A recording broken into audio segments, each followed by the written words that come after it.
Hello, and welcome to Stitches and Stories Studio, where we take you from first draft to first reader. I'm your host, Millie Story, author, indie publisher, and fellow traveler on this caffeinated road to writing. Over the past few weeks, we've talked a lot about tools, workflow, and the practical side of building an author life. And these things matter. They make the work easier to manage and help you build a real writing business. This week, though, I wanted to come back to the center of it all, the writing itself, because at the end of the day, every app, every checklist, every publishing platform, and every polished website still comes back to one thing. You have to write a good book. And the books are built with craft.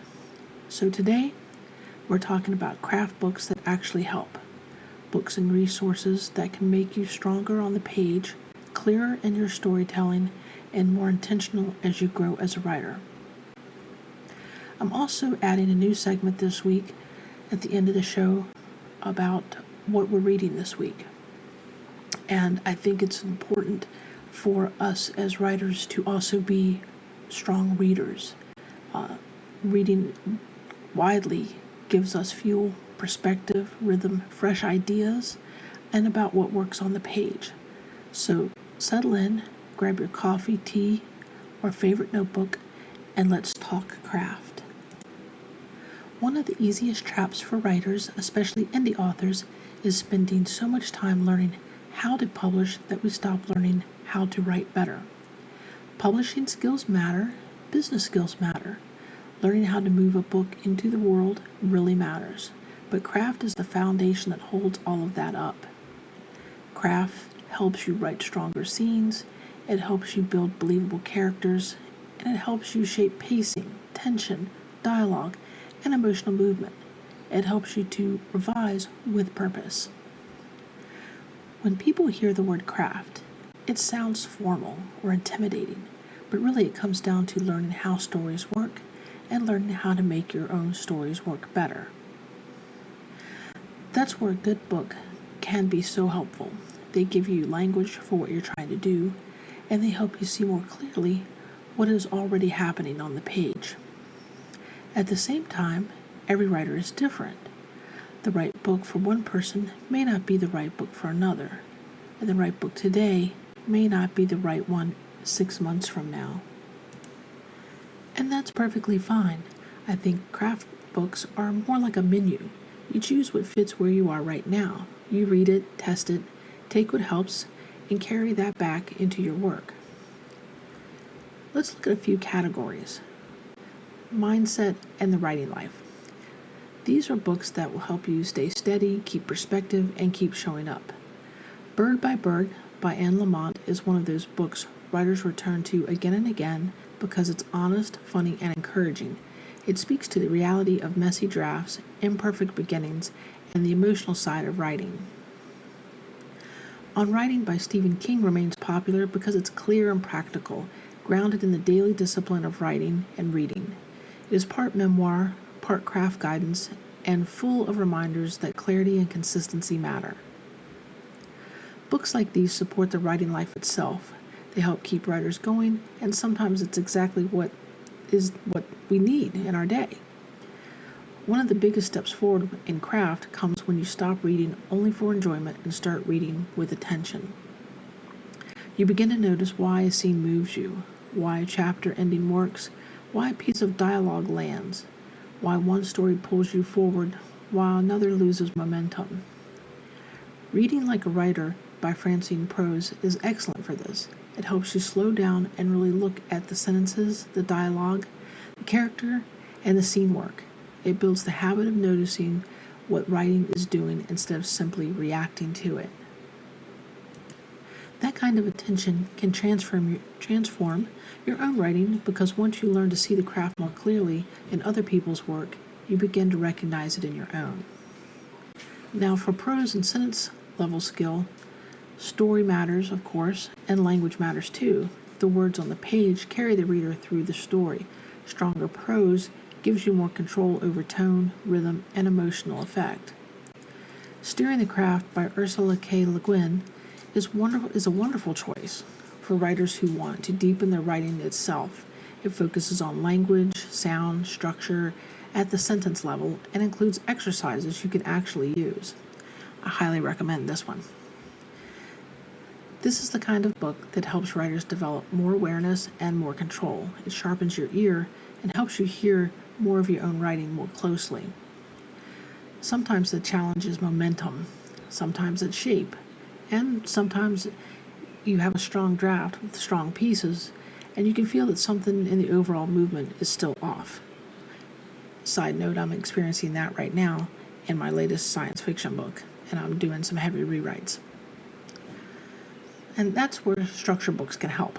Save the Cat writes a novel by Jessica Brody, gives writers a clear, accessible framework for pacing and major story turns. It can be especially useful when the middle of the draft starts to wander or when you're trying to understand where the story energy dips. Story Genius by Lisa Cron takes a slightly different angle and keeps character motivation and internal logic into the conversation.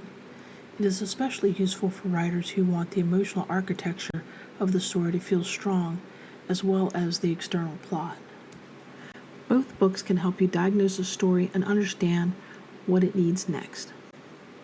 Now, if we're talking creativity and momentum, then there are books that help reconnect with the act of writing itself.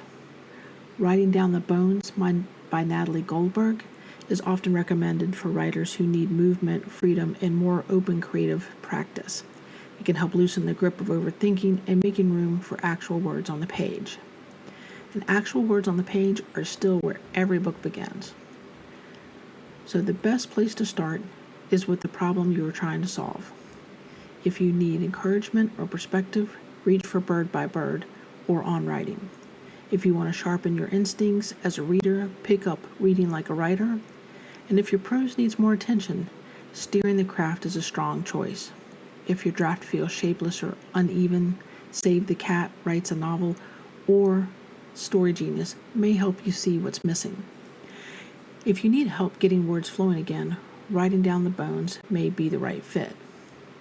One good craft book, read at the right moment, can do far more for you than a stack of 10 read halfway.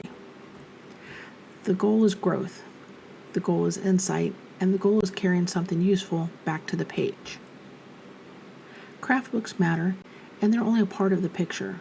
Writers also grow by reading widely, rereading favorite books, studying scenes that work, and paying attention to pacing and revising with real intention. Craft lives in practice. It develops through repetition and attention and curiosity.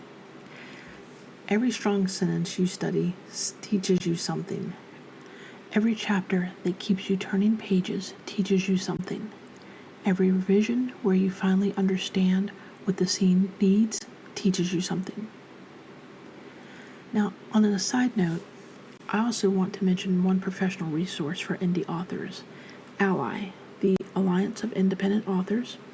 It's a global nonprofit professional association for self-publishing authors, and it offers education, advocacy, and industry guidance for indie authors.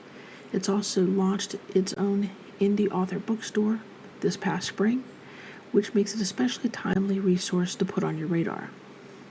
So for writers building both their craft and their career, that kind of community and professional support can be valuable.